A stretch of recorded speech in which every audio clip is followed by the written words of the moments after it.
Guys, welcome back to this week's first full episode of the greatest podcast on turf. I'm Anthony. I'm Ryan. Today we are back with our Week 7 fantasy football stardom situm episode. Just a real quick throw it out there. Last week, I can only speak for myself, but I did pretty good. To start off, I said start Tom Brady. He sucked. Melvin Gordon sucked. Ramondre Tyler Boyd did good. Zach Ertz did good. For situms where I really thrive, Geno Smith sucked. Tyler Algier sucked. Miles Sanders did okay. DJ Moore sucked. And Dawson Knox did okay. So, I wasn't too bad. I was like 3-2 for situm and 3-2 for stardoms, which isn't too bad. I'm back with a vengeance this week. We are here with 100% accurate fantasy football content for you guys. Don't forget to like this video, subscribe to the channel. If you guys are new, it means a whole lot to us when we see our subscribers going up. Got some big things coming in the future. And before we get into any stardom situm deals, Ryan's going to tell you guys about our sponsor. Little Italy Pizzeria. They got the best cheesesteaks, the best pizza in all of Delaware. 2 locations. One of those being in Middletown, Delaware. The other one being in Townsend. It is a great family business, a great food, great people, great prices. Be sure to come in and check it out. Let them know that the greatest podcast on turf sent you. They will take care of you. Show proof that you're subscribed to, that you listen to us, and they will hook you up with an additional discount. I feel like if you guys ever did a commercial, I should be your spokes guy. Well, yeah, I got that shit down to a T. You kind of already are a spokes guy in theory. In theory, like... I just meant I have that memorized too. Well, no, that's what I'm saying. But, in theory, it's probably already you, realistically. It'll be us. Advertise Little Italy Pizza Shop and the greatest podcast on turf. The number one up-and-coming sports podcast in the entire world. Nobody does it like we do. Starting off, starting quarterback this week. A guy who I was very high on coming into the season. He hasn't really done jack shit, if we're being fair. The team really hasn't. Yeah. But he's back. They're coming off the bye this week, and that is Derek Carr going up against the Houston Texans. They're at home. They're in the Vegas Superdome. They're coming off a bye. Everybody's getting right. Darren Waller is not sure what his deal is, but he'll be back. Devontae Adams will be back. And you just... Josh Jacobs is doing his thing. Hunter Renfrow will be back. This is going to be the Raiders coming out party against a Texans team that's been terrible all season. They're also coming off the bye. We talked about this game a little bit on tomorrow's Best Bets episode, so I don't want to spoil it too much. But be sure to check that out. But I'm rocking Derek Carr in this one. I think he's going to come out, put up a lot of points. I think Josh McDaniels is really going to want to come out here, coming off the bye week, send a message, get Derek Carr, Devontae Adams, and all the other weapons going early. So I can see Derek Carr having a monster bounce-back week this week. He is a guy that maybe you can get off of waivers. I know in a few leagues that I'm in, he's on waivers. But if you have him on your bench for some reason, go ahead and start him. Or go ahead and, if you have a quarterback, this is a really big bye week for quarterbacks. Josh Allen, Matt Stafford, Kirk Cousins, and Jalen Hurts. That's at least 2 weekly starters in Josh Allen and Jalen Hurts. I know I'm dealing with the Jalen Hurts issue, so Derek Carr might be a guy that I'm looking to inquire about getting on my team this week. So go ahead and start Derek Carr, and I would be willing to bet that he does not disappoint this week. And my starting quarterback this week, this is a guy that you want to monitor throughout the week because he is coming back from injury. That is Tua Tagovailoa of the Miami Dolphins. He's playing against the Steelers, who have allowed the 3rd most passing yards per game to quarterbacks. So it's obviously a beautiful matchup here. Tua is a guy that he was a stud at the start of the season. He had a couple rocky games, I know, against New England, 15 serviceable, 12 versus Buffalo. He put up a 40-piece against Baltimore, and that was the game that he actually kind of broke out. Then he got hurt against Cincinnati. They lost all 3 of those games, and the Miami Dolphins had looked like a completely different team. But as of right now, the Miami Dolphins are in a win-now situation. They have to win, with Buffalo being the 1 seed at 5-1, the Jets being 2 at 4-2. Dolphins and New England are tied at 3-3. They have to start winning football games, and bringing Tua back is the first step in doing so. Yeah. He has the receiving core in order to make the things happen. He is playing against a Pittsburgh defense that isn't very good. I just think that Tua coming back is going to be a stud, and I think he's a stardom this week. Yeah, I like that. Moving on to sit-em quarterbacks this week. As much as this pains me to say, I'm saying sit Trevor Lawrence this week. The Giants' defense has been pretty good. It's been quite surprising to me, honestly, how good they've been, especially with them having some injuries, especially in the secondary. But they showed out against Baltimore. Seriously, their defensive coordinator is doing a great job. So, I think that they're going to come out here and try and send another message this week that the Giants are not a team to be messed with. Where Ryan's going to talk about this game a little bit more later in this episode. But I'm saying sit Trevor Lawrence this week. There's a few viable options that I'd personally rather start over Trevor Lawrence this week. One of those being Derek Carr, as I stated earlier. But, I mean, if you're in a league where it's one quarterback, where you only start one quarterback a week, there's got to be somebody else out there better than you can start for Trevor Lawrence this week, who's been rocky the past few weeks, back-to-back losses, and just really hasn't looked all that great. And again, it pains me to say, but I mean, you got to sit Trevor this week. The next guy I'm going to mention, me and Anthony talk about it. It might be like kicking the dog. Where are you even going with this? Russell Wilson. Shit. He might not even play. He's day-to-day. All right, he's day-to-day, so he might play. When we do the TikTok, you guys sit him quarterback.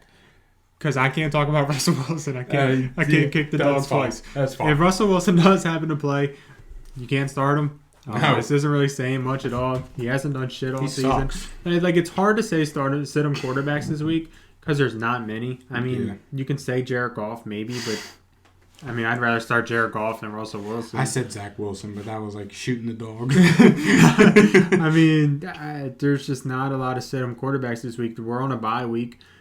I mean, we're just in that position where it's hard to have a sit-em quarterback, if that makes sense at all. So I'm sitting Russell Wilson this week. I'm sitting Russell Wilson probably every week. I'm not going to waste your guys' time and keep saying bullshit. So sit him this week. Question. I tweeted it earlier. I don't know if you saw it. No, I did not see it. Did Pete Carroll make Russell Wilson? I know you're going to hate it because you hate Pete Carroll, but did he... I do hate Pete Carroll. But all bias aside, did Pete Carroll play more of a part in the Russell Wilson being good than we thought? Can I just say the defense played more of a part and we'll move on with life? Yeah, that's fair. I hate Pete Carroll. I don't know if it's Russell Wilson this year, I'm being honest. Like, me and my dad were talking about, we were like, how do we know the Broncos receivers are good? It's fair. Where's the evidence? It's fair. That's fair. I mean, I can see that argument. And we all know the offensive lines is dog shit. They ain't terrible. They aren't. On paper, they're pretty good. So who's left? On paper, they're pretty good. Dalton Reisner ain't bad. Quinn Miners, third-round Division III draft pick, has been solid. Lloyd Cushenberry ain't terrible. I mean, on paper, I like them, but I mean, maybe that's just my inner Broncos supporter coming out. I mean, and they have had 5 torn ACLs. I mean, did you see the one guy he was on the punt team. He was their best special teams player, was running down the sideline, and he tried to avoid the cameraman, and tore his ACL. Sucks, yeah. Yeah, that's just a bad beat. Moving on, starting running back of the week. My two I don't really like, and I hate to sit here and say, I don't even know if you know who mine are. First one, A.J. Dillon. I know. They're playing against a Washington Commanders football team that's allowing just shy of 5 yards a carry, and a Washington Commanders defense that just got ran all over by Khalil Herbert, who in theory is the RB2, and so is A.J. Dillon. But I think this is finally the game A.J. Dillon bounces back in. He had a fumble in the middle of the Jets game last week that kind of hurt him, and he didn't see much time after that. But at the end of the game, he got back in the game and he ran hard. He had 6 targets in the passing game, which is good, just shy of 50 yards rushing. He had 4 receptions. So, I mean, I just think the Packers are really going to try and get him more and more involved in this offense, especially against a Washington Commanders defense that kind of blows.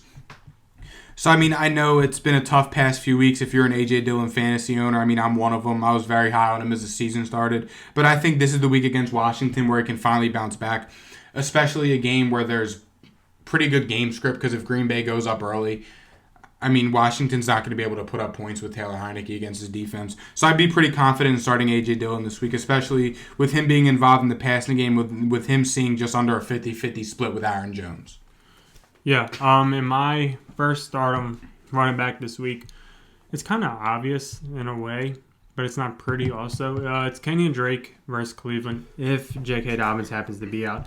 Now, personally, I think he will be out because he has knee tightness. I'm not sure if he practiced today. Something that I probably should. Where's Gus the Bus? He's still... I don't think he's going to be back this week. Really? He has a bye coming up. That makes sense. And it's in like a month. I don't know. I feel like they might hold him out until that. I don't think he's coming back this week either way. And J.K. Dobbins, I don't think they're going to rush him back. I feel like there's a chance that Kenyon Drake is the only running back on the roster, him and Justice Hill. So who are you going to get the ball to? Nah, it's pretty simple. I'm going to give it to Kenyon Drake. Yeah. He had a pretty good outing last week against the Giants. Yeah, he looked great against the Ravens. He had a pretty good outing last week against the Giants, 30-yard touchdown. He looked pretty good. So start Kenyon Drake if J.K. Dobbins happens to be out. And even if he does play, I wouldn't hate you for throwing him on a daily fantasy team because we said this whole entire offseason, they're rushing him back. Mm-hmm. And now he's banged up again. So if they rush him back, it could bite him in the ass. Yup. My next stardom running back this week, a guy I just traded Ryan for in our standard league, Ezekiel Elliott. Yeah. Going up against the Detroit Lions that to date this season through 6 weeks, but they've only played 5 games because they're coming off the bye. They've given up the most rushing yards allowed in the NFL. Yes, Ezekiel Elliott is still losing some touches due to Tony Pollard, but the way he's been running this past season has been pretty good. He's failed to only rush. His lowest rushing game to date was 49 yards, and that was against Washington. But they won the game, and they were putting up a lot of points with their receivers, so that's really not saying much. But I think Zeke's going to have a lot of success this week going up against the Detroit Lions. He's getting more touches. He was running hard against Philly last week. He was running hard against the Rams the week before. I mean, Zeke he knows he's fighting for a spot. He's getting his best friend Dak back. Hopefully Dallas keeps the offense dumbed down because this could really bite me in the ass because I know they like to get flashy with Dak and do a bunch of dumb stuff. But I'm staying start Ezekiel Elliott this week. I've been pretty confident about the next 2 weeks with Detroit this week and Chicago next week, who just got ran all over and is going to get ran all over by the Patriots again this week. So go ahead and start Ezekiel Elliott this week against the Detroit Lions. And my second stardom running back this week, it is Travis Etienne versus the Giants. They've allowed 5th most rushing yards to running backs. So Travis Etienne, I feel like he could have a pretty decent outing. James Robinson, it seems like he has fallen off a cliff. It seems like Travis Etienne is getting better and better as the weeks progress. And it looks like he is finally starting to take over the role, which I kind of thought that he would. He had 106 yards on 12 touches versus Indy. He's looked pretty good so far. And against a decent matchup with the Giants, it technically is a positive game script with them suggested to win the game. So Jerry Jones has caught out Robert Kraft. Well, what about it? He said, "Don't F with me" in the owners' meeting. Yeah, but if they fight, then what? Who got more money? Robert Kraft. No. Pull up the network. You ready to move on? Yeah. Moving on, sit him running back this week. I'll keep this one short and sweet. David Montgomery going up against my New England Patriots on Monday night. It's simple as this. The Patriots just held Nick Chubb to less than 50 rushing yards, I'm sure, and I'm sure they could do the same thing against David Montgomery and the terrible Chicago Bears offensive line. My first running back sit-em this week is Clyde Edwards-Helaire going up against the Niners. They have one of the best run defenses, and he has absolutely, positively fell off a cliff. Yeah. Next up, Najee Harris. Simple as this. Negative game script. Miami Dolphins offense is back to full strength. They're getting to it back. They're going to be able to put up a lot of points and take advantage of the Steelers' banged-up secondary. It's negative game script for Najee. The Steelers are going to be forced to throw the ball, and it's just not panning out well for Najee. If you drafted Najee way too high, it's unfortunate. It sucks. I'm trying to trade for him, actually. But, yeah, it's just negative game script for Najee this week, so go ahead and sit him. My next sit-em running back this week, it's Brian Robinson against the Packers. Now, if you have to start him, then go ahead. But Packers are big favorites. They're without a quarterback. It's going to be pretty invaluable touches, so it's going to be 20 touches for 70 yards, and I doubt there's a touchdown. So it's kind of how I'm feeling about that. Stardom receivers, keep this one short and sweet. I know this probably isn't saying much. It's DeAndre Hopkins. Cardinals are coming off a terrible loss where they only scored 9 points against literally the worst defense in football. The Cardinals are going to want to come out here and make a statement. Kyler's got his boy back. They're going to throw the ball all over the Saints' banged-up secondary tomorrow night. So start DeAndre Hopkins this week. Again, if he's available in your league, go pick him up. That goes without saying. But yeah, start DeAndre Hopkins this week. He's going to have a huge bounce-back game. And start him receiver this week. Got Alec Pierce going up against Tennessee. He's been on a pretty decent run here as My late boy. rookie. He started his run against Tennessee. I think he had about 80 yards against Tennessee in his first actual week of the run in theory. And he's going up against Tennessee again, which is a pretty allowing pass defense. Like I said, against Tennessee this first week, he had 6 targets, 4 receptions for 80 yards. The week after that against Denver, 8 receptions for 81 yards. And the week after, 3 receptions for 49 yards and a touchdown against Jacksonville. I mean, him and Matt Ryan seem to have a pretty good connection. He is benefiting off being the number 2 wide receiver with Michael Pittman being on the other side, and we have seen success from that before. Mm-hmm. This is not a luxurious start by any means necessary. This is a daily fantasy start. This is a bye week type of start. If I get him in one of my leagues, I'm starting him. So, I mean, again, this is a big week for receivers on bye week too. You got Stephon Diggs, Gabe Davis on bye, Cooper Kupp Eagles on bye, Justin Jefferson, Adam Thielen on bye, and A.J. Brown and Devontae Smith. So, I mean, there's going to be guys that need to start receivers. Yeah. And my final sit-em receiver or stardom receiver or receivers this week, it's whoever the Ravens receiver one is. It sounds like Rashad Bateman is very close. Is what Jim or John? Which one's the Ravens? John Harbaugh said Rashad Bateman's close. So if Rashad Bateman is back this week, you're going to want to go ahead and start him against the Cleveland Browns that just gave up big games to guys like Hunter Henry, Kendrick Bourne before he got hurt, and Tyquan Thornton. Yeah. And if Rashad Bateman doesn't play, start Devin Duvernay this week. Lamar Jackson isn't afraid to target him. He's very comfortable with him, especially with Mark Andrews drawing a lot of attention. And the Cleveland Browns secondary has just been very lackluster. That's where they were supposed to hang their hat on these first weeks without Deshaun Watson. And they've kind of been getting exposed the past few weeks.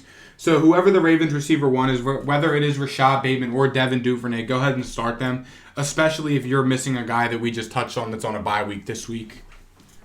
And final start on my receiver this week, it is Mr. Michael Gallup going up against Detroit.